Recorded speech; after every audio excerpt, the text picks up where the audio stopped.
अस्सलामुअलैकुम प्यारे बच्चों, बूझो तो जाने के सेगमेंट से मैं हूँ आपकी दोस्त कुरतुलैन और हर बार की तरह इस बार भी लेकर आई हूँ आप लोगों के लिए कुछ नई पहेलियाँ। तो फिर शुरू करते हैं। पहली पहेली बूझिए। एक जानवर असली जिसकी हड्डी ना पसली। सोच लिया जवाब? आगे चलते हैं। जिसने भी वो साज बजाया, खुद न सुना औरों को सुनाया।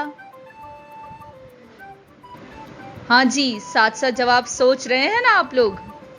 तो फिर आज के सेगमेंट की आखिरी पहेली बूझिए।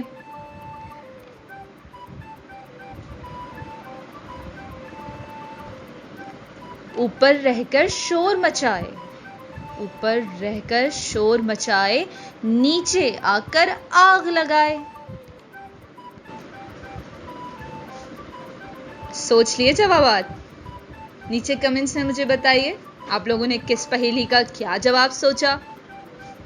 मुझे इजाजत दीजिए। अल्लाह हाफ़िज़।